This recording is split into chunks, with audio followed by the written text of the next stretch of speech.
अब इस वक्त जितने यूट्यूब पर हैं मैं आपका भी बहुत बहुत स्वागत करता हूं, क्योंकि ये रिकॉर्डेड वीडियो है जो आप लोग अभी देख रहे हैं, क्योंकि मैं जूम मीटिंग करता हूं और उसकी ये रिकॉर्डेड वीडियो है जो अपलोड हुई है और आप लोग अभी देख रहे हैं। मैं समझता हूं कि कम से कम 2,09,000 या 10,000 के आसपास आप लोगों ने सब्सक्राइब किया मेरे चैनल को। और अगर फर्स्ट टाइम आप देख रहे हैं और आपने अभी तक सब्सक्राइब नहीं किया है तो मैं रिक्वेस्ट करता हूं कि आप लोग कर लें, आइकन बेल दबा लें, ताकि जो मैसेजेस मैं अपलोड करता हूं उसकी पहली नोटिफिकेशन आप लोगों तक आ सके। साथ ही साथ मैं ये भी कहता हूं कि जो YouTube पे मेरी वीडियोस होती हैं उसकी लिंक कॉपी करके जो टीचिंग आप लोग सुनते हैं दूसरों तक भी पहुंचाएं, उनको भी मिले। और ये इसलिए नहीं कर रहा हूं क्योंकि मेरे सब्सक्राइबर्स बढ़े, कोई दिक्कत नहीं है, बढ़ने से मेरा कोई फ़ायदा नहीं है सिर्फ परमेश्वर का राज्य का फ़ायदा है, क्योंकि YouTube से मैं पैसे नहीं कमाता, ये आप लोगों को मैं कई बार बता चुका हूँ। ठीक है ना। जिस टॉपिक को मैंने आज चुना है वो आपके बीच में मैं रखने जा रहा हूँ। उम्मीद करता हूँ कि जूम आप लोग सब तैयार हैं। सबसे पहला ये लाइन, जी हाँ, जो यूट्यूब पर हैं आप भी देख लें, इन सब से बचो। ये जो शब्द है ना, बचो, इन सब से बचो, तो पास्टर डैनियल किन किन से या किस किस से बचें? सबसे पहला, टोटल 5 लोग हैं। सबसे पहला लिखा है धार्मिक मसीहों से, दूसरा नामधारी मसीहों से, तीसरा अधूरे ज्ञान के मसीहों से, चौथा भ्रष्ट मसीहों से, पांचवा मनोरंजनकारी मसीहों से। ओके, अब आपको यह भी बताता चलूं कि ये जो 5 तरह के लोग हैं ये सिर्फ पास्टर नहीं है या ये सिर्फ सेवक नहीं है, ये साथ ही साथ जिसके ऊपर मैं आज ज्यादा बात करूंगा, ऐसे मसीह भाई बहनों से बच के रहिए। तो इसका मतलब मेरा ज्यादातर फोकस सेवक रहते हैं, लेकिन इस टॉपिक पे मैं उनकी बात करूंगा ज्यादा जो मसीह लोग हैं, भाई बहन।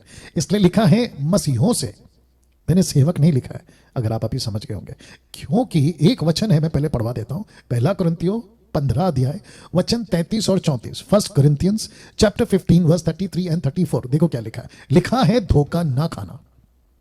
मैं रिपीट करता हूं, पौलुस कहता है कि धोखा ना खाना। क्यों? क्योंकि बुरी संगति अच्छे चरित्र को बिगाड़ देती है। यह संगति मतलब फेलोशिप। ओके, इसको कहते कहते मैं चाहता हूं कि आपको एक और बात बता दूं। आजकल एक चलन चला है कि हर कोई जो बाइबल पकड़ा है वो मसीह है। दूसरा, जिसके जबान पे प्रेज द लॉर्ड या जय मसीह या फिर हालेलुया, वो सब मसीह हैं।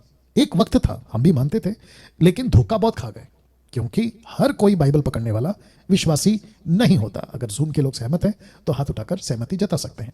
शुक्रिया। मैं रिपीट करता हूं कि हर कोई बाइबल पकड़ने वाला मसीह नहीं होता। उदाहरण के तौर पे ये जितने भी कल्ट के लोग हैं, कल्ट ग्रुप जिसको कहते हैं, ये सभी तो बाइबल पकड़ते हैं मूसा के, माफ करें, यीशु के वक्त मूसा की किताब पकड़ने वाले जिसको कहते तोरा, वो भी तो थे।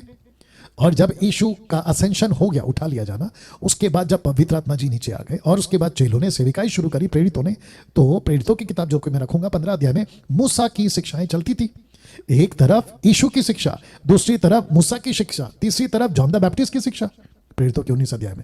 आप सोच के देखिए, जिसको पौलुस से बेबस हो गया, पहला कुरिन्थियों पहला अध्याय वचन 10-11 के अनुसार कहता है कि कितने लोग तो ये कहते हैं कि कोई पौलुस का है, कोई अपौलुस का है, कोई पतरस का है, कोई यीशु का है। फिर वो कहता है कि क्या यीशु बट गया? अब आप सोच के देखिए, ऐसे लोग थे जो कुछ ग्रुप बना के घूमते थे। तो जिसके चलते ये वचन का सहारा लिया मैंने, आपको समझा सकूं और जितने यूट्यूब के लोग हैं उनको भी समझा चुकूं कि हर कोई बाइबल पकड़ने वाला, प्रेज द लॉर्ड बोलने वाला, हालेलुया बोलने वाला, आपके घर पर आकर मैं पास्टर हूं, मैं विश्वासी हूं, उसको गलती नहीं करना कि ये मसीह का है, ये प्रभु का है। बिल्कुल गलती नहीं करना। रिस्पेक्ट सबकी करो, आदर सबका करो, लेकिन सेम टाइम पवित्र आत्मा ने एक दान दिया है। पहला कुरिन्थियों 12 अध्याय वचन 8 से लेके 10 तक में कहता है परखने का दान, द गिफ्ट ऑफ डिसर्निंग, इसको रखा करो। और इसी को पहला यूहन्ना 4:1 में कहता है कि हर एक आत्मा की प्रतीति मत करो, बल्कि आत्मा को परखो कि यह प्रभु की ओर से है कि नहीं।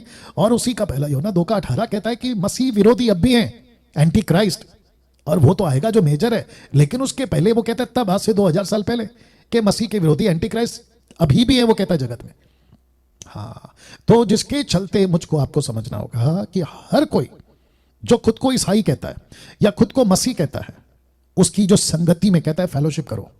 हम मसीह के लोग हैं, सबको लेके चलना है, सबको प्यार करना है, सबको प्यार से रहना है। ऑफ कोर्स मैं कहता हूं सबको प्यार करना है, क्योंकि यीशु ने 2 शब्द कहा है, 10 आज्ञाओं को 2 में बदला। एक, परमेश्वर से प्यार कर, दूसरा, पड़ोसी को प्यार कर। यह बात सही है, लेकिन प्यार किससे करें? जो परमेश्वर के साथ सही है। वापस आता हूं, प्यार किसको करे? जो परमेश्वर के साथ सही है। अगर वो खुद ही परमेश्वर के साथ सही नहीं है, उसको प्यार करके क्या फायदा, बताइए? You got the point? या बाकी जूम के लोग सहमति जताते रहे या रिस्पॉन्स देते रहे, अच्छा लगता है। तो वापस आते हैं, वचन को पढ़ देते हैं। लिखा है, बुरी संगति अच्छे चरित्र को बिगाड़ देती है। तो मैं आप सभी को कहना चाहता हूं कि ऐसे मसीह भाई बहनों से बच के रहें। कौन कौन है वो? वापस रख रहा हूं, धार्मिक मसीहों से, नामधारी मसीहों से, अधूरे ज्ञान के मसीहों से, भ्रष्ट मसीहों से, मनोरंजनकारी मसीहों से, इन सब से बच के रहिए। ओके, एक एंगल और दे देता हूं, इसको रख देते हैं, फिर एक और 34 वचन पढ़वाऊंगा, ठीक है ना? एक और एंगल दे देता हूं। पास्टर डैनियल, जो यूट्यूब के लोग हैं आप भी सुनिएगा, और जूम के लोग तो सुनते ही हैं। पास्टर डैनियल, आप जब कह रहे हैं ऐसे लोगों से बच के रहो, आप ये शिक्षाएं देते हैं या ये बातों को आप बताते हैं, लेकिन फिर उसका क्या? जहां पे हम आशीष की बातें, चमत्कार की बातें, मोटिवेशनल प्रीचिंग की बातें, तसल्ली की बातें, सांत्वना की बातें, इन सब का क्या? तो मैं आपको इसका उल्टा बोल देता हूं, अलग एंगल से। ये सब कुछ अगर डैनियल राज आपको देना शुरू करे, लेकिन इन सब को या इन सब चीजों से कोई चीज आपको छीन रही है, वो बातें ना बताऊं, तो फिर ये सब बता के फायदा क्या? अब अगर नहीं समझे तो एक और रास्ता या एक और तरीका दे देता हूं समझाने का। आपको पता है, यशायाह की किताब उसका पहला अध्याय वचन 4, 5, 6, वो कहता है कि तुम में कुछ भी ठीक नहीं है, तो मैं जो मलहम है ना, दवा, मेडिसिन, ऊपर ऊपर से क्यों लगाऊं? अगर लगा भी दिया तो वो तुम्हारा इलाज नहीं करेगा।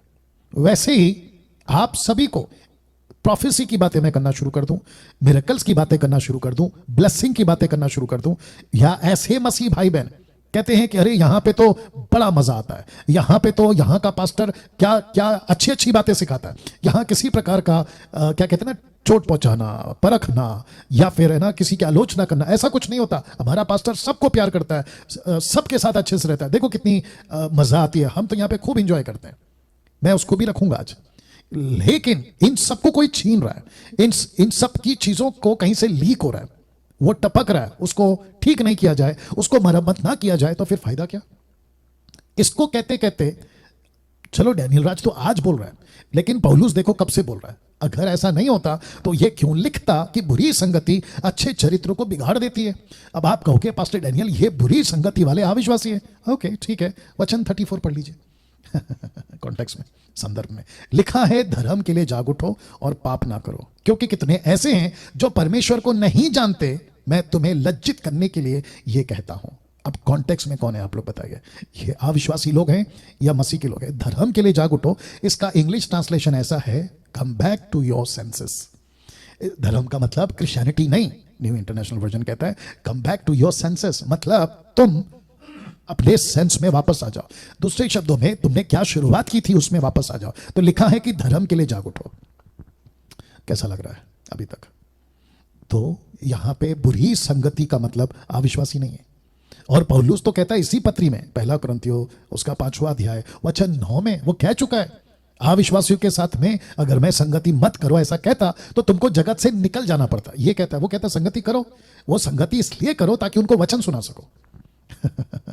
लेकिन यहां पे बात हो रही है बुरी संगति, मतलब मसीहों की बुरी संगति। बाप रे, इसलिए 34 आपके लिए रखा हूं। तो वापस से पढ़ देता हूं कि धर्म के लिए जाग उठो और पाप ना करो, क्योंकि कितने ऐसे हैं जो परमेश्वर को नहीं जानते। मैं तुम्हें लज्जित करने के लिए कहता हूं, मतलब ये ऐसे लोग हैं जो अपने सेंस में से निकल चुके हैं। जब इनकी शुरुआत हुई थी ना, गलतियों 3 आपको याद होगा, मैं अभी नहीं रखा हूं, अभी याद आ गया इसलिए बता दे रहा हूं। वहां लिखा है कि तुम ऐसे निर्बुद्धि हो कि आत्मा की रीति पे शुरू किए थे, अब तुम शरीर में अंत कर रहे हो। तो इसको ये पौलुस यहां पे कह रहा है कि तुम अपने सेंस में वापस आओ। कहां से शुरुआत की थी? उस धर्म के लिए जाग उठो, पाप ना करो, क्योंकि कितने ऐसे हैं जो परमेश्वर को नहीं जानते। अब आप सोचिए, जो परमेश्वर को नहीं जानते वो आपको परमेश्वर के बारे में क्या सिखाएंगे? या जितने यूट्यूब पे आप भी सुनिए, जो परमेश्वर को नहीं जानते वो आपको परमेश्वर के बारे में क्या सिखाएंगे? और पौलुस कहता है कि तुम शर्मिंदा हो इसलिए मैं बोल रहा हूं, तुम लज्जित हो इसलिए मैं कहता हूं। सी कितना स्ट्रेट फॉरवर्ड है। तो सबसे पहला, 5 में से पहला, धार्मिक मसीह, इनके बारे में बात करते हैं। धार्मिक मसीह ये लोग कैसे होते हैं मैं आपके बीच में रख देता हूं। दूसरा तिमोथी 3:5 पहले पढ़ लेते हैं। लिखता है कि वे, मतलब ऐसे लोग, भक्ति का भेष तो धरेंगे पर उसकी शक्ति को ना मानेंगे। ऐसों से परे रहना, मतलब ऐसों से बच के रहना, ऐसों से दूर रहना। अब बताइए आप इस वचन को क्या हम इग्नोर करें? इस वचन को क्या हम नजरअंदाज करें? इस वचन को क्या हम ये कहें कि अच्छा ठीक है चलता है, लेकिन मैं तो ऐसे मसीहों के साथ संगति करूंगा? क्यों? क्योंकि परमेश्वर कहता है प्यार करो, प्यार करो, प्यार करो। देखिए, एक वचन आपको मैं और बता देता हूं, मैं चाहता हूं कि आप उसको घर में पढ़ लीजिएगा। पहला, माफ करें, यौना की किताब, जिसको कहते हैं ना सुसमाचार की किताब यौना, उसका पहला अध्याय वचन 16-17 आई थिंक उसके आसपास ही होगा। वहां लिखा है कि मूसा ने तो व्यवस्था लाया, आई थिंक 15-16-17, मूसा ने तो व्यवस्था लाया, लेकिन यीशु ने अनुग्रह और सच्चाई। वाह वापस बोलो, यीशु ने तो अनुग्रह और सच्चाई। ऐसा नहीं लिखा है कि सिर्फ अनुग्रह।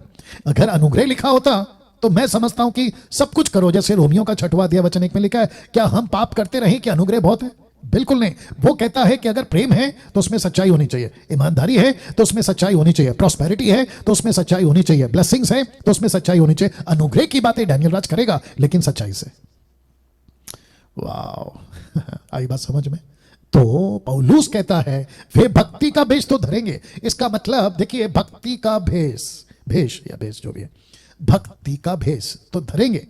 इसको कहते हैं ऐसे दिखेंगे। इसलिए मैंने शुरू में बोला कि हर कोई जो खुद को सेवक कहता है, पास्टर कहता है, अपोस्तल कहता है, प्रॉफिट कहता है, रेवरेंड कहता है, बाइबल टीचर कहता है, कुछ भी कहता है, आप एक झटके में अरे आ जाओ आ जाओ, नहीं नहीं नहीं नहीं, आपको परखना है। एक और बात आ रही है, प्रकाशित वाक्य 3:20 याद होगा आपको, जहां पे लिखा है यीशु कहता है कि देख मैं द्वार पर खड़ा हूं। फिर आगे क्या कहता है कि जो कोई मेरा शब्द सुनेगा। आपने नहीं सुना शायद, तो मैं रिपीट कर देता हूं। यीशु कहता है कि देख मैं द्वार पर खड़ा हूं, मतलब I am standing at the door, knocking at your door, आपके दरवाजे पे खड़ा हूं। फिर आगे कहता है कि जो कोई मेरा शब्द सुनेगा। इसका मतलब यह हुआ कि दरवाजे पे बहुत लोग खड़े होंगे, लेकिन आपको शब्द पहचानना है। वाह गॉट द पॉइंट। और फिर कहता है कि जो कोई मेरा शब्द सुनेगा और मेरे लिए दरवाजा खोलेगा, मैं भीतर आऊंगा और उसके साथ भोजन करूंगा। और मैं आपको बता दूं कि यीशु ने क्यों कहा कि मैं उसके साथ भोजन करूंगा। इसका मतलब ये नहीं है कि उनके साथ में वो बिरयानी या फिर है ना पराठा रोटी, ना ना ना ना, he is talking about the word of God. Yeshu कहता है जगत की रोटी मैं हूं, जो मुझे खाएगा, मतलब वचन को खाएगा। अब आप समझ गए होंगे। तो मुझको और आपको पहचानना है कि ये सच में भक्त लोग हैं या भक्ति का भेष धरे हुए हैं।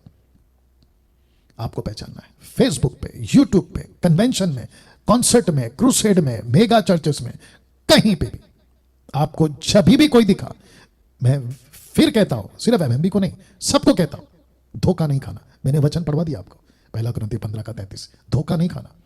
अगर ऐसा नहीं होता ना तो यीशु, पौलुस, पतरस कभी नहीं लिखते कि धोखा मत खाओ, डोंट बी डिसीव्ड, नहीं लिखते। और पौलुस तो कुछ ज्यादा ही आगे जाके लिख दिया। 1 कुरिन्थियों, माफ करें, 2 कुरिन्थियों 11:3, वो कहता है कि मैं डरता हूं कि जैसे सांप ने हवा को बहकाया, कहीं वो तुमको ना बहका दे। ये बात तक कह गया वो। तो मुझे अब इस वचन पे आना है। 2 तिमोथी 3:5 कहता है वे भक्ति का भेष तो धरेंगे पर उसकी शक्ति को ना मानेंगे, ऐसों से परे रहना। उसकी शक्ति क्या है सर?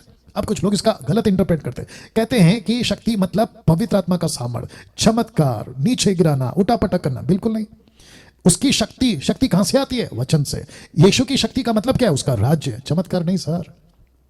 उसकी शक्ति को ना मानेंगे, ऐसों से परे रहना। इसका मतलब है कि परमेश्वर की भक्ति करते हुए लोग दिख जाएंगे, लेकिन उसकी शक्ति को नहीं मानेंगे। दूसरे शब्दों में परमेश्वर का राज्य का प्रभाव, इंपैक्ट, उसको नहीं मानेंगे। तो इसको समझाने के लिए मैंने कुछ वचन लिया है, मैं चाहता हूं कि वो आपके बीच में रख दूं। मत्ती का 23 अध्याय आपको याद होगा, खैर पूरा चैप्टर नहीं पढ़वाऊंगा, लेकिन जितनी इंपॉर्टेंट है वो पढ़वा देता हूं। लिखा है कि तब यीशु ने भीड़ से और अपने चेलों से कहा, देखो क्या कहा वचन 2 में, शास्त्री और फरीसी मूसा की गद्दी पर बैठे। दूसरे शब्दों में मूसा की टीचिंग के ठेकेदार बन चुके हैं शास्त्री फरीसी। रिपीट करता हूं कि मूसा की गद्दी पर बैठे, मतलब ये शास्त्री फरीसी जो कि कुछ नहीं है, ओल्ड टेस्टमेंट में इनका कोई डेटा नहीं है। ये कहां से बीच में आ गए? 400 साल का गैप आ गया मलाकी और मती के बीच में। 70 साल का जो ये था गुलामी नबूकदनेस्सर के टाइम पे, मंदिर टूट चुका था। एजरा, नेहमिया वापस जब मंदिर को बनाते हैं, उस वक्त में उस जगह पर परमेश्वर की बातों को सिखाए, मूसा की बातों को सिखाए, कोई लोग चाहिए थे। ये ग्रुप सामने आ गया, आधे यहूदी और आधे संसारिक। इसको कहते हैं शास्त्री फरीसी, और जिनसे यीशु बहुत चिढ़ता था। तो ये जाकर बैठ गए गद्दी पर। और देखो वचन 3 में क्या लिखा है, इसलिए वे तुमसे जो कुछ कहें वह करना। इसका मतलब क्या है, वो जो कुछ कहें कहां से कहेंगे, मूसा की किताब से। उस वक्त की बात हो रही, आज की नहीं। जो कुछ तुमसे कहे करना और मानना भी, परंतु उनके से काम मत करना। इसका मतलब क्या है, मूसा की बात सुनना लेकिन इनकी हरकतों को फॉलो नहीं करना।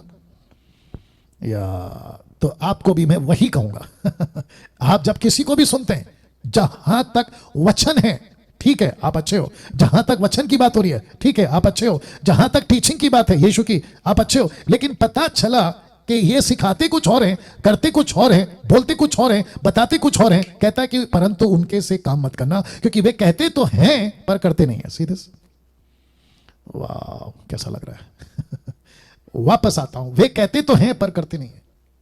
अब आप इसको देखो वचन 4, वे एक ऐसे भारी बोझ को जिनको उठाना कठिन है बांधकर उन्हें मनुष्यों के कंधों पर रखते हैं, परंतु आप उन्हें अपनी उंगली से भी सरकाना नहीं चाहते। इसको कहते हैं कि ये सिखाते हैं लेकिन करते नहीं है।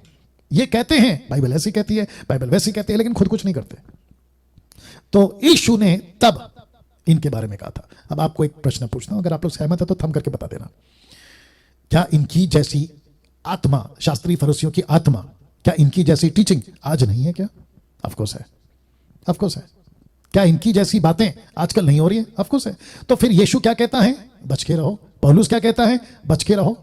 देखो क्या लिखा है, परंतु आप उन्हें अपनी उंगली से भी सरकाना नहीं चाहते। दूसरे शब्दों में ये दूसरों को कहते हैं लेकिन खुद नहीं करते। ये दूसरों को कहते हैं, मूसा की बातें सिखाते थे लेकिन खुद कुछ नहीं करते थे। वचन 5, वे अपने सब काम लोगों को दिखाने के लिए करते हैं। वे अपनी तावीजों को चौड़े करते हैं, अपने वस्त्रों की कौरे बढ़ाते हैं। आजकल बड़ा एक तमाशा चल रहा है, इसको बोलते बोलते बता देता हूं, बड़ा तमाशा चल रहा है। जिस पास्टरों को, जो आज bishop, arc bishop, reverend bishop जो कैथलिक में पहनते हैं ना बिशप लोग, क्रूस, गले में क्रूस, हाथ में क्रूस, हाथ में डंडा, सर पे टोपी, बिशप वाली टोपी। ऐसी एक पंजाब का एक बंदा है, उसको भी मैंने देखा। मैं जब वर्शिप के लिए जाता था तो वो आते थे प्रीचिंग के लिए, तो पैंट शर्ट में आते थे वो।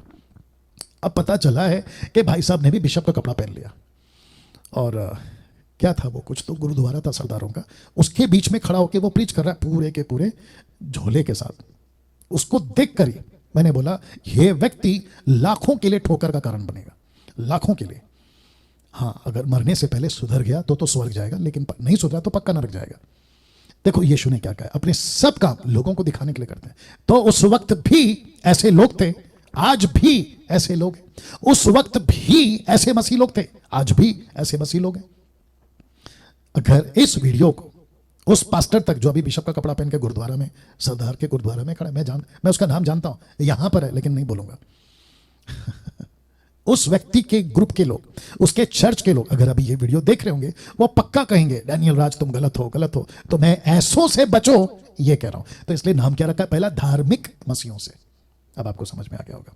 अच्छा, जब आप इनकी बात करोगे और उनको कहोगे अरे यार ये क्या तुम्हारा पास्टर बन गया, ये झोला टाइप का, क्रूस वगैरह, सर पे टोपी, जबकि पौलुस कहता है पहला कुरिन्थियों सर ढके प्रार्थना मत करो। सर ढके फोर्थ टेलिंग मतलब प्रॉफिटोस, ग्रीक वर्ड, भविष्यवाणी यानी कि preaching the word of God मत करो। लेकिन ये तो बकायदा पूरा का पूरा टोपा लगा के घूम रहा है। अब बताइए आप पूरा का पूरा टोपी। हाँ, बीच में मैं राजस्थान गया था, राजस्थान हाँ शायद, तो वहाँ का कल्चर था कि भाई कोई गेस्ट आते हैं तो सर पे पगड़ी पहनाते हैं। तो मुझे स्वागत किया पगड़ी पहनाकर। पगड़ी मतलब उनका जो होता है राजस्थानियों का। मैंने उसकी प्रीचिंग करी थी उसी पगड़ी के साथ, क्योंकि मैं राजस्थान में था। मूर्ति पूजा तो नहीं करूँगा, ये बात तो सही है, लेकिन मैं प्रीचिंग कर रहा था। उस वीडियो को शायद 2 लाख के आसपास लोग देख चुके हैं। तो मुझे कई लोगों ने उसके अंदर कमेंट्स में पूछा, आप प्रीचर हैं, आप यीशु का प्रचार करते हैं, आप पगड़ी कैसे पहनते हैं? मैंने बोला यार वहाँ पे हूँ, अभी मेरे सर पे पगड़ी है क्या? अभी नहीं है ना, वो उस वक्त में था और वहाँ के लोगों के बीच में था, इसलिए मैंने पहना। अब इनका क्या करें, जो टोटल चर्चेस के अंदर प्रीचिंग करते वक्त में प्रॉपर ईसाई धर्म का चोला, इसको मैं ऐसे बोलूँगा, पहन के घूम रहे, फिर इसका क्या करें? एनीवे इसलिए आगे जो आएगा ना अधूरे ज्ञान, तब इनका कॉन्सेप्ट क्लियर होगा। तो लिखा है वे अपने तावीज़ों को चौड़े करते, अपने वस्त्रों की कौर बढ़ाते, मतलब जिसको बोल सकते हैं ना लॉन्ग ड्रेस, लंबा, कि देखो भाई मैं कौन हूँ। और वचन 6, भोज में मुख्य मुख्य जगहें, सभा में मुख्य मुख्य आसन, इनको है ना सबके साथ नहीं बैठे देखेंगे आप। अगर आप चर्च में भी चले गए, कैथलिक हो, मेथोडिस्ट हो, सीएनआई हो, मेनलाइन चर्च हो, और आजकल पेंटिकॉस्टल कैरिस्मेटिक में भी ये ट्रेंड आ गया, और आगे तो और भी बड़ा ग्रह होगा मैं जानता हूँ। इन सबको आप अलग बैठा हुआ देखोगे, इन सबको आप है ना एक अलग कुर्सी, इनकी हाइट ऊपर होगी, ये पब्लिक के साथ नहीं बैठेंगे। और ये ट्रेंड वापस आ गया। तो मुझे नहीं पता कि यीशु इनके साथ क्या करेगा। अब आप सोचिए, अगर मेरी इस वीडियो से उनको अकल आती है और वो सुधरते हैं तो प्रेज गॉड, नहीं तो गई भैंस। आगे बोल दीजिए पानी में। या वचन 7 लिखा है, बाजारों में नमस्कार और मनुष्य में रब्बी कहलाना उन्हें भाता है। मतलब उनको सबसे पहले उनको चाहिए कि रिकॉग्निशन मिले, मतलब पहचान मिले। दूसरा, उनको रब्बी कहलाए। और इसी के आगे जब मैं वचन पढ़वाऊंगा, वचन 9, तो यीशु कहता है कि किसी को पृथ्वी पे पिता और गुरु या रब्बी नहीं बुलवाना। अब आप सोचिए कि ऐसे लोग और इनकी मेंबर्स आपको सपोर्ट करेंगे, मुझे सपोर्ट करेंगे? बिल्कुल नहीं करेंगे। वचन 8 लिखा है, परंतु तुम रब्बी ना कहलाना, क्योंकि तुम्हारा एक ही गुरु है और तुम सब भाई हो। मतलब हम आपस में भाई हैं। पौलुस जब भी लेटर लिखता था ना, तो वो यही लिखता था, ब्रदरन्स। इंग्लिश में पढ़ोगे ना, brethrens, I greet you in the name of Jesus. Brethren, brethren, brethren. Brethren का मतलब होता है भाई और बहन, या हिंदी वाले हमेशा भाई भाई लिखेंगे, लेकिन ब्रदरन्स का मतलब होता है ब्रदर्स एंड सिस्टर्स। जी, यीशु कहता है तुम सब आपस में भाई हो। तो मैं कहना चाहता हूं कि ये जो टाइटल लगाकर घूमते हैं, ओके, और एक दे देता हूं, ध्यान से सुनिएगा, एमएमबी के लोगों, आप भी सुनिएगा। कुछ लोग कहते हैं कि पास्टर डैनियल, यीशु ने इफिसियों 4:11 में 5 प्रकार की मिनिस्ट्री दी है। एक है अपोस्तल, दूसरा है प्रॉफिट, तीसरा है एवेंजलिस्ट, चौथा है पास्टर, पांचवा है teacher. Apostle, prophet, evangelist, pastor and teacher. प्रेरित, भविष्यवक्ता, सुसमाचार, रखवाले और शिक्षक। फिर ये क्या है? बहुत ध्यान से सुनना, ये पोस्ट नहीं है, ये टाइटल नहीं है, ये काम है। इसको परमेश्वर ने कहा कि तुमको पास्टर का काम करना है, अपोस्तल का काम करना है। टाइटल लगा के घूमने को नहीं बोला। बाप रे टाइटल लगाकर घूमने को नहीं बोला सर। गौतम साहब, सही बात है, या टाइटल लगाकर घूमने को नहीं बोला है। तो मुझे नहीं पता कि लोगों को क्या अच्छा लगता है। अभी बीच में एक आदमी है, नाम नहीं लूंगा, वो कहता है कि मुझे पास्टर क्यों नहीं बुलाते। अजीब है। अगर मुझे मेरे चर्च में, मुंबई के चर्च में, अगर आप जो मेरे लीडर्स हैं मुंबई के, उनको पूछोगे, अजय दास सर अगर देख रहा होगा ये वीडियो या जूम पे जुड़ा होगा, तो वो मुझे डी भाई बुलाता है। डी भाई मतलब, डी का मतलब होता है डैनियल, ओके, डी भाई, डैनियल भाई। मॉरिशस में जब मैं जाता था तो वहाँ पे लोगों ने पूछा कि आपको क्या बुलाए, तो राजेश नुनकू, आप अगर देख रहे होंगे, वो मुझे अभी भी डी भाई बुलाता है। डी भाई। नागपुर के कुछ लोग हैं वर्शिप के टाइम पे, वो भी मुझे अभी तक डी भाई बुलाते हैं। तो मैंने कभी नहीं बोला पलट कर कि यार तुम लोग मुझे डी भाई क्यों बुलाते हो, पास्टर डैनियल क्यों नहीं बुलाते हो। तो मुझे कोई फर्क नहीं पड़ता है पास्टर बनने में, नहीं बुलाते हो तो कोई फर्क नहीं पड़ता। आप लोग यीशु को कैसे बुलाते, कोई बता सकता है? ये तो मैं डैनियल हूँ, आप लोग यीशु को कैसे बुलाते, कोई बता सकता है? अभी मीनल गाना गा रही थी और संडे संडे गाती है। आपको पता है वो कैसे गाना गाती है? तू मान है, तू, तू सर्वशक्तिमान है, तू भला है। ये जो शब्द है ना, तू तू तू, ये कैसे बुला सकते हैं? आपको अगर मैं अभी बोलूं कि तू कैसा है, आपको गुस्सा आएगा। आप यीशु को बोल रहे हो कि तू महान है, तू भला है और फिर प्रार्थना के टाइम पे क्या कहते हैं? तू मेरी क्यों नहीं सुनता, तू मेरी प्रार्थना का उत्तर क्यों नहीं? अरे भाई, ये क्या लगा के रखा है? क्या यीशु ने कभी पलटकर बोला कि मुझे तू क्यों बुलाता है? सोच के देखिए आप। जब यीशु गुरु होकर अपने चेलों के पांव धो सकता है और पतरस ने रोका, तो यीशु ने कहा कि ऐसा ही होना चाहिए। आपको याद आ गया होगा। तो यीशु कहता है कि जब मैं गुरु होकर तुम सबके पांव धो सकता हूं, फिर तुमको कितना करना चाहिए। दूसरे शब्दों में, पांव धोने का मैं कोई रूल नहीं बना रहा हूं, मैं बात कर रहा हूं चरित्र का, मैं बात कर रहा हूं स्वभाव का। हां, लेकिन इनको और इनके जैसों को अभी आप लोग जानते हैं, भारत के पंजाब में तो है ही गड़बड़, लेकिन अफ्रीका में भी पापा वाला कॉन्सेप्ट है। पापा, पापा, प्रॉफिट, डैडी, अरे रे रे रे। और दूसरा आत्मिक पिता का कॉन्सेप्ट मुझे नहीं समझ में आता कहां से आया। आत्मिक पिता का कॉन्सेप्ट, आत्मिक पिता, ये जितने भी लोग हैं ना, मैं सबको एक ही लाइन पूछता, मुझे बाइबल में से क्रिस्टल क्लियर स्टेटमेंट, पौलुस का, पतरस का, यीशु का, स्टीफन का, किसी का भी निकाल के बता दो जहां उन्होंने ये टीच किया हो कि तुम मुझे आत्मिक पिता बुलाओ। मैं फेसबुक पे, यूट्यूब पे प्रीच करना छोड़ दूंगा। आप नहीं निकाल के बता सकते, डंके की चोट पे बोलता हूं। और इसलिए तो कहता हूं कि जिसको 18 पता है तुम उसको 17 सिखा रहे हो। या कुछ लोग कहते हैं कि ये घमंड की बात है, तो ठीक है ना भाई। यिर्मयाह 9:23 कहता है कि पैसे वाला घमंड ना करे, अकल वाला घमंड ना करे, ताकत वाला घमंड ना करे। घमंड वो करे जिसको प्रभु को पहचान है। तो मुझे पहचान है, मैं कर रहा हूं। वापस आते हैं, परंतु तुम रब भी ना कहलाना, क्योंकि तुम्हारा एक ही गुरु है और तुम सब भाई हो। वचन 9, पृथ्वी पर किसी को अपना पिता ना कहना। पृथ्वी पर, यीशु ने नहीं कहा यरूशलेम में, यीशु ने नहीं कहा इजराइल में, वो कह रहा था क्योंकि उनको पता था कि पृथ्वी भर में मेरी सेवा होगी। कम ऑन, यस और नो। उनको पता था कि महाराष्ट्र में मेरी सेवा शुरू हो जाएगी, पंजाब में मेरी सेवा शुरू हो जाएगी, कर्नाटका, 29 राज्य, अदर कंट्रीज में। तब यीशु ने कहा कि पृथ्वी पर, टोटल पृथ्वी पर किसी को अपना पिता ना कहना, क्योंकि तुम्हारा एक ही पिता है जो स्वर्ग में है। क्या बात है, कितना स्पष्ट, कितना सटीक। उसके बावजूद भी ऐसे लोगों को अक्ल नहीं, इसलिए नाम रखा हूं धार्मिक मसीह। वचन 10, स्वामी भी ना कहलाना, क्योंकि तुम्हारा एक ही स्वामी है, अर्थात मसीह। जो तुम में बड़ा हो वो तुम्हारा सेवक बने। जो कोई अपने आप को बड़ा बनाएगा वो छोटा किया जाएगा, जो कोई अपने आप को छोटा बनाएगा वो बड़ा किया जाएगा। किसकी ओर से? प्रभु की ओर से।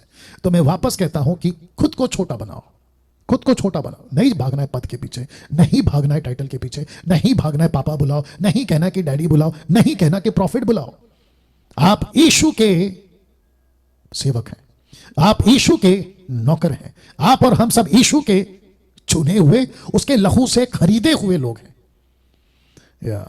वचन 13, हे कपटी शास्त्रियों और फरीसियों तुम पर हाय। Can you believe this? Yeshu उनको श्राप दे रहा है, कहता है कि हे कपटी शास्त्रियों और फरीसियों तुम पर हाय, तुम मनुष्यों के विरोध में स्वर्ग के राज्य का द्वार बंद करते हो। ना तो आप ही उसमें प्रवेश करते हो, ना उसमें प्रवेश करने वाले को प्रवेश करने देते हो। ये आ गया मेंबर्स।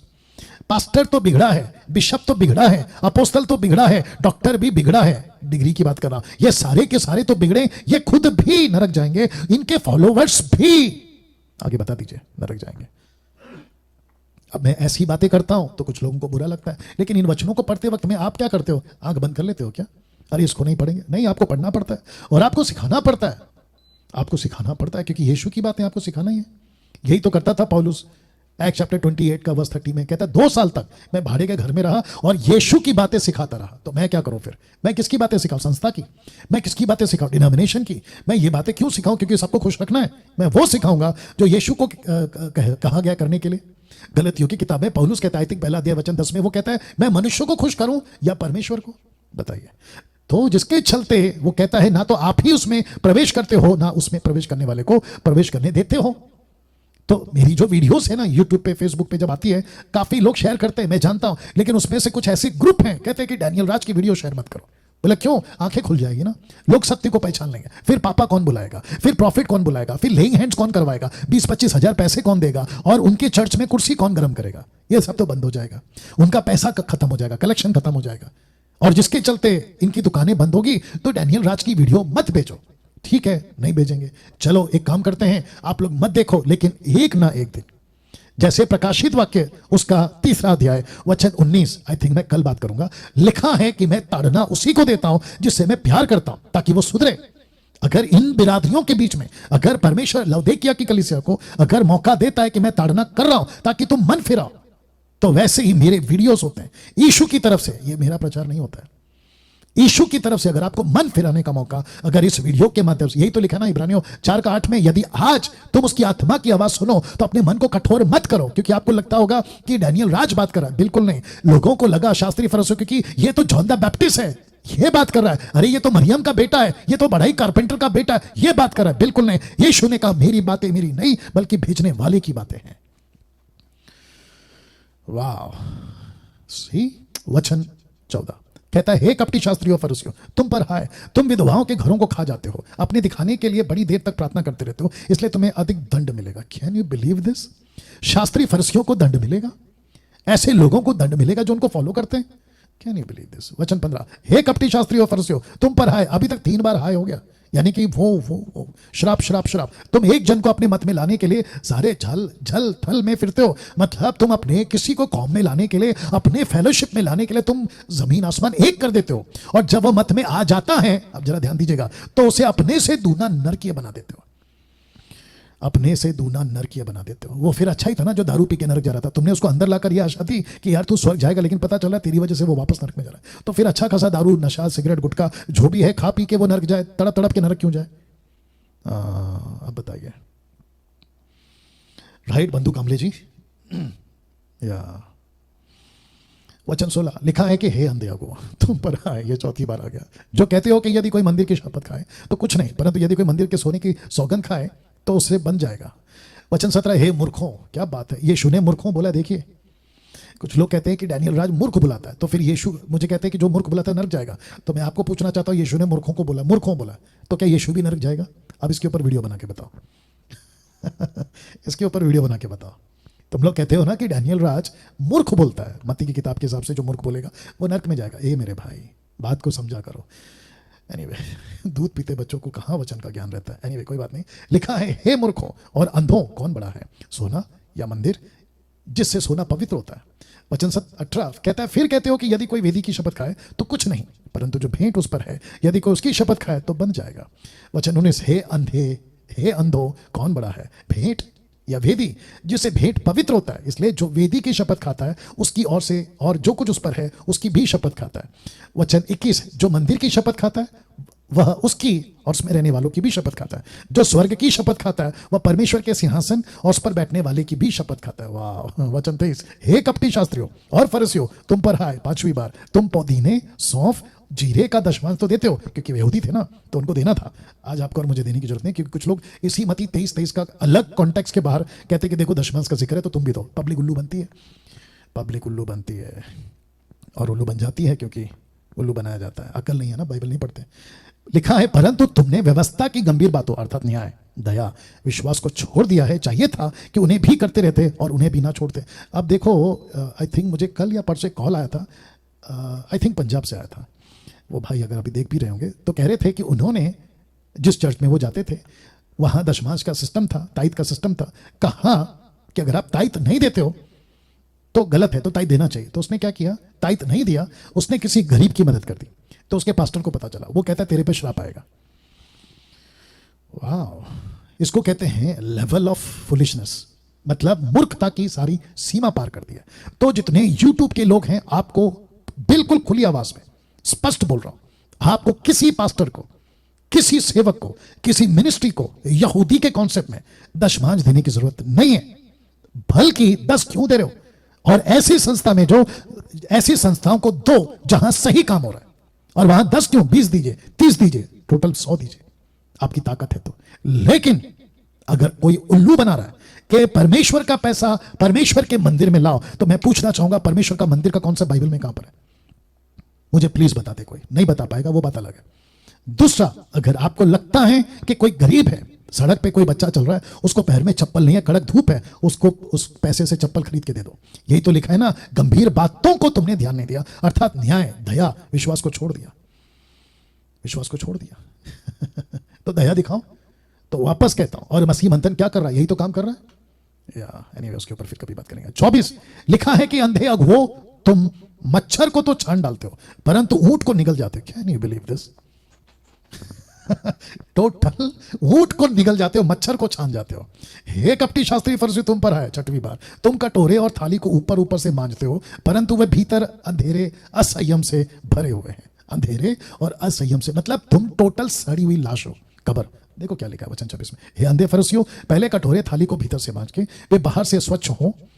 हे कपटी शास्त्री फरीसियों, तुम पर है, 6वीं बार, तुम चूना फेरी हुई कब्रों के समान हो। मैंने कहा था ना, ये ऊपर ऊपर से साफ है लेकिन अंदर पूरी गंदगी है।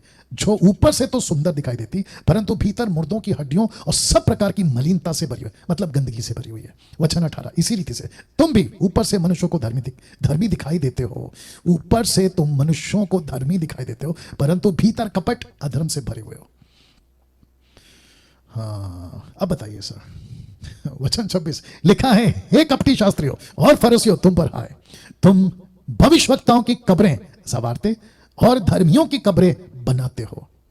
ओके, अब इसी के 23वें अध्याय में मैं जंप कर रहा हूं 33 में। देखो क्या लिखा है। लिखा है, हे सांपों और हे करेतों के बच्चों, तुम नरक के दंड से कैसे बचोगे? किसको कह रहा है? शास्त्री फरीसियों को। किसको कह रहा है? जो अपने वस्त्र लंबे करते हैं। किसको कह रहा है? जिनको अलग बैठने की जगह चाहिए। किसको कह रहा है? जो खुद को गुरु, आत्मिक पापा, पिता, रब्बी, जिनको परमेश्वर के राज्य में खुद नहीं जाएंगे लेकिन दूसरों को भी जाने नहीं देंगे, ऐसों को कहता है कि हे सांपों और करेते के बच्चों, तुम नरक के दंड से कैसे बचोगे?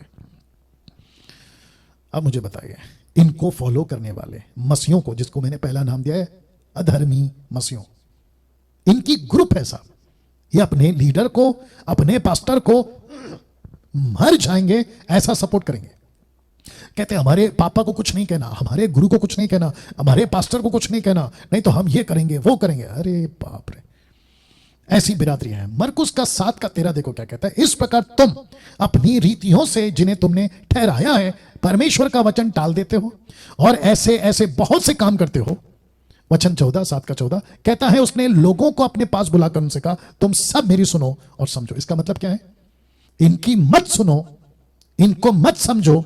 यीशु कहता है मुझे सुनो और मुझे समझो। क्या बात है दोस्तों। और मैं भी तो यही कह रहा था 2 साल से और कहता आ रहा हूं और आगे भी कहूंगा कि ऐसे अधर्मी मसीहों को मत सुनो, ऐसे लोगों को जो खुद भी ठीक नहीं है और खुद तो नहीं जाएंगे और दूसरों को जाने के लिए रोड़ा बनाएंगे, मत सुनो ऐसों को। यीशु ने यही तो कहा, लोगों को अपने पास बुलाकर कहा इनको मत सुनो और ना ही समझो, कोई जरूरत नहीं इनको समझने की ना। दोस्तों ये एक टॉपिक है, टोटल 5 था, उसमें से अभी तक एक बताया और मैं वक्त को देख रहा हूं कि 9 बजने आ रहे हैं, तो मैं समझता हूं कि एक बता देता हूं और उसके बाद बच्चे 3 अगले हफ्ते बताऊंगा। Is that okay? Good, thank you. और जो यूट्यूब पर हैं आपको भी अगले हफ्ते बाकी 3 पॉइंट बताऊंगा। दूसरा, नामधारी मसीह। ये ऐसे मसीह लोग जिनको परमेश्वर से कोई मतलब नहीं होता, ऐसे लोग हैं जिसको कहते हैं नामधारी। इंग्लिश में कहते हैं नॉमिनल क्रिश्चियंस, नामधारी, नाम के मसीह, ठीक है ना। अब लिखा है इनको परमेश्वर से कोई मतलब नहीं होता। ये मसीह बन जाते हैं, ये चर्च जाते हैं। फोटो देख लीजिए, आपको ये चर्च जाते हुए दिख जाएंगे और कुर्सी पर आप देखो कैसे बैठे हैं, बाइबल हाथ में है, पास्टर सामने से प्रीच कर रहा है। इनको पक्का पता है कि संडे आ रहा है, कल संडे है ना, इनको पक्का पता हो जाता है। ये अपने पूरे परिवार को, बच्चों को, पति को, पत्नी को, पत्नी को, पति को, माता को, पिता को, सबको बोल के रखते कल संडे चर्च जाना है। ये ऐसे लोग हैं, इसको कहते हैं नामधारी मसीह। एक संडे मिस नहीं करेंगे, किसी प्रकार का चर्च एक्टिविटीज को मिस नहीं करेंगे, जो कि मेजर है साल में 3 बार। पहला क्रिसमस, उसके बाद गुड फ्राइडे, उसके बाद ईस्टर संडे। आपको पता चल गया होगा, ठीक है ना। पैदा होना, मरना और जी उठना, इसको ये बिल्कुल मिस नहीं करेंगे। उसके अलावा चर्च को जितना पैसा चाहिए ये बिल्कुल देते रहेंगे। दूसरे शब्दों में ये आपको चर्च में दिख जाएंगे। तो लिखा है इनको परमेश्वर से कोई मतलब नहीं, मतलब इनको, ये नाम के ईसाई हैं, ये नाम के मसीह हैं। ये खुद का नाम D'Souza, Gonsalves, Pinto, Robert, Peter, माफ करें जिसका नाम है, बट मैं केवल एग्जांपल दे रहा हूं। इन सब का नाम ईसाइयों वाला होगा, लेकिन इनको परमेश्वर से कोई मतलब नहीं ना। पास्टर डैनियल, इनको परमेश्वर से कोई मतलब नहीं। उसका मतलब क्या है? इसका मतलब यह है कि अभी आपको एक वचन बताया था मैंने, इनको मत सुनो, इनको मत समझो, मतलब मुझे सुनो और मुझे समझो। और यूहन्ना 17:3 क्या कहता है? अनंत काल का जीवन यह है कि तू सच्चे परमेश्वर को और यीशु को जान, उसका काम कर। हम नामधारी मसीह बनकर इस दुनिया में नहीं जिएंगे। हम संडे चर्च जाना गलत है? बिल्कुल नहीं। चर्च को सपोर्ट करना गलत है? बिल्कुल नहीं। क्या 3 दिन का फेस्टिवल जो आता है उसको किसी प्रकार से खुद के लिए नहीं दूसरों के लिए बनाना गलत है? बिल्कुल नहीं। लेकिन एक रूढ़िवादी की तरह सब कर रहे हो, लेकिन परमेश्वर आपका काम नहीं करेंगे, विटनेस नहीं करेंगे, गॉस्पल नहीं सुनाएंगे, डिसाइपलिंग नहीं करेंगे, आपकी टीचिंग नहीं देंगे, ये तो गलत हो गया ना फिर। तो जिसके चलते मैंने लिखा है नामधारी मसीह लोग जिनको परमेश्वर से कोई मतलब नहीं है, ये चर्च में भी दिखेंगे और बियर बार में भी दिखेंगे। फोटो देख लीजिए आप लोग, या इसकी पीडीएफ आपको मिल जाएगी, डोंट वरी। जितने यूट्यूब पर हैं आप भी देख लीजिए। ये आपको चर्च में भी दिखेंगे, ये आपको बियर बार में भी दिखेंगे और आपको थिएटर में भी दिखेंगे। ये ऐसे मसीह लोग हैं ये ऐसे मसीह लोग हैं, इसको कहते हैं नामधारी मसीह। तो चर्च बोला वाह क्या ईसाई है आप लोग। दूसरा बियर बार, अरे चलता है। फिर थिएटर, वो चाहे किसी की भी पिक्चर हो, फर्स्ट रिलीज जिस दिन रिलीज हुई, फर्स्ट डे फर्स्ट शो। ऐसी फेसबुक पे एक विचित्र प्राणी है, नाम नहीं लूंगा, मुझे ताज्जुब है, क्या कहते हैं, क्रिश्चियन कम्युनिटी के लिए सब कुछ करता हुआ दिखेगा। कब्रिस्तान पे दिखेगा, कोई मर गया उसकी कब्रिस्तान पे डेड बॉडी को दफनाते हुए दिखेगा, कोई जमीन बेच रहा सीएनआई मेथोडिस्ट कैथलिक उसकी वकालत करते हुए दिखेगा। और आजाद मैदान पर एक नारा लगाया था उस विचित्र प्राणी ने, कहता है कि राज्य किसी का भी हो, राजा यीशु है राज्य मंत्री कोई भी करे, लेकिन राज यीशु का चलेगा। लेकिन उसकी वीडियो को देखोगे आप तो पिक्चर के गाने गाते हुए, वो भी ऑर्केस्ट्रा टाइप, कोई छोटा सा सेटअप लगा लेगा और एक नंबर का बेसुरा है, मतलब उसको सुर ताल का कोई मतलब नहीं है उसको, बस गाते रहेगा किशोर कुमार के गाने। मुझे लगता है किशोर कुमार का बड़ा फैन है वो। थिएटर में दिखेंगे ये लोग, आपको झगड़ा करते हुए भी दिख जाएंगे। क्योंकि मसीह का वचन नहीं है ना, नामधारी मसीह है। जैसे संसारिक लोग होते हैं ना, झगड़ा करते हुए दिख जाएंगे, ये आपको दिख जाएंगे। या दूसरा, आपको ब्याज में पैसा देते हुए भी दिख जाएंगे, ब्याज में पैसा। ये इनके लिए इतना कॉमन है कि अगर किसी ने पैसे की मदद मांगी तो ये उनको पूछेंगे आप ब्याज कितना दोगे, 10%, 20%, 3%, 5%, जैसा इनको दिल करे। ये ऐसे नामधारी मसीह लोग हैं, इनसे बच के रहो। Affair and extra marital affairs, इनके बीच में ये भी आपको कॉमन दिख जाएगा। जो नामधारी मसीह लोग हैं, ये इनके लिए कॉमन है। अरे सब चलता है, अरे कोई दिक्कत नहीं। इसलिए मैंने 2 फोटो डाले, अगर आप गौर करोगे। चर्चेस के अंदर गर्लफ्रेंड बॉयफ्रेंड कॉमन हो गया आज की तारीख में। पास्टर भी एडजस्ट कर ले रहा है। Can you believe this? Pastor भी एडजस्ट कर ले रहा है। जो वर्शिप लीडर होता है ना, कोई भी इंडिपेंडेंट मिनिस्ट्री, पेंटिकॉस्टल, कैरिस्मेटिक, कहीं का भी, देश का विदेश का, कहीं का भी वर्शिप लीडर का, पास्टर को पता है कि इसका अफेयर चल रहा है, वो पीछे जो लड़की खड़ी है क्वायर में उसके साथ में, लेकिन ये कुछ नहीं बोलेगा। क्यों? वर्शिप लीडर बहुत अच्छा गाता है, बहुत हाई पिच में गाता है। इसके चलते जो है हमारा पूरा वर्शिप का टीम ना टूट जाए और चर्च में गड़बड़ ना आ जाए, जिसके चलते वो कॉम्प्रोमाइज करता है। बोलता है चलेगा। अब बताइए, तो इसलिए यीशु ने कहा कि हे सांपों और करेते के बच्चों, तुम नरक से कैसे बचोगे? बाप रे। इसके लिए एक वचन पढ़वा रहा हूं, पहला यूहन्ना 2 का 15 से 17 कहता है, तुम ना तो संसार से, ना संसार में की वस्तुओं से प्रेम रखो। एक, ना तो संसार से, दूसरा, ना संसार की वस्तुओं से प्रेम रखो। यदि कोई संसार से प्रेम रखता है तो उसमें पिता का प्रेम नहीं है, क्योंकि जो कुछ संसार में अर्थात शरीर की अभिलाषा, आंखों की अभिलाषा, जीविका का घमंड, वह पिता की ओर से नहीं परंतु संसार ही की ओर से, और संसार उसकी अभिलाषाएं दोनों मिटते जाते हैं, पर जो परमेश्वर की इच्छा पर चलता है वो सर्वदा बना रहता है। और तब जाकर रोमियो 12 का 2 क्या कहता है? इस संसार के सदस्य ना बनो, कस्टमर ना बनो, परंतु तुम्हारी बुद्धि के नए हो जाने से तुम्हारा चाल चलन भी बदलता जाए, जिससे तुम परमेश्वर की भली, भावती और सिद्ध इच्छा अनुभव से मालूम करते रहो। अब मुझे बताइए, तो जिसके चलते मैंने ये रखा था कि नामधारी मसीह, या ये वाला नामधारी मसीह, ये दूसरा पॉइंट है। पहला क्या था? अधर्मियों मसीह। ये कौन सा है? नामधारी मसीह। तो मुझे वापस पीछे जाना होगा, क्योंकि बाकी लोगों को मुझे बताना है कि मैं 5 पॉइंट मैंने सोचा था कि आज कवर होगा, लेकिन वो नहीं हो पा रहा है। और जिसके चलते मैं आपको बता दूं कि आज मैंने तय किया था ये 5 सिखाऊंगा, लेकिन आप देखिए टाइम हो गया। बट अगले हफ्ते ये जो बाकी के 3 पॉइंट है ना, अधूरे ज्ञान, भ्रष्ट मसीह, मनोरंजनकारी मसीहों, ये 3 पॉइंट मैं अगले हफ्ते बताऊंगा। आइए दुआ करते हैं। सृष्टिकर्ता पिता, धन्यवाद इन बातों को सिखाने, सीखने, समझने के लिए। और आपने कहा कि मुझे सुनो और मुझे समझो। परमेश्वर ऐसा ही होने दे कि हम किसी को ना सुने, आपको सुने, और ऐसों को सुने जो आपकी बातों को सुनाता। इसलिए तो आपने कहा कि मेरी भेड़ें मेरी आवाज सुनती हैं। और यही तो प्रार्थना किया था आपने यूहन्ना के 17वें अध्याय में। यही तो प्रार्थना किया था आपने कि हे पिता, जो वचन तूने मुझे सौंपा मैं इन्हें सौंप देता हूं, और ताकि जो ये मेरा वचन सुन के मन फिरा, ताकि जो बचे हुए लोग हैं, मेरी और भी भेड़ें, इनका वचन सुन के मेरे पास आएंगे। ऐसे लोगों को हम सुने जो आपका वचन सुनाते हैं। प्रभु, मैं जानता हूं आप ये काम करोगे। इस मसीह जगत में, इस पूरे विश्व में अगर 90% लोग बिगड़े हैं विरोध में आपके खरी शिक्षाओं के, लेकिन मैं प्रार्थना करता हूं प्रकाशित वाक्य 3:19 के अनुसार कि परमेश्वर तू ताड़ना तो कर, लेकिन मौका दे ताकि वो मन फिराए। ये 90% मन फिराए और सत्य की जांच, सत्य को परखें, सत्य के पीछे चले। ऐसी कृपा कर। ये प्रार्थना यीशु के नाम से, आमीन। चलिए, जितने यूट्यूब पर हैं आप अपना ख्याल रखें, इस वीडियो को खूब शेयर करें, और अगर आप फर्स्ट टाइम देख रहे थे तो मैं चाहता हूं कि आप लोग चैनल को सब्सक्राइब करें और दूसरों के साथ शेयर करें। Thank you, God bless you.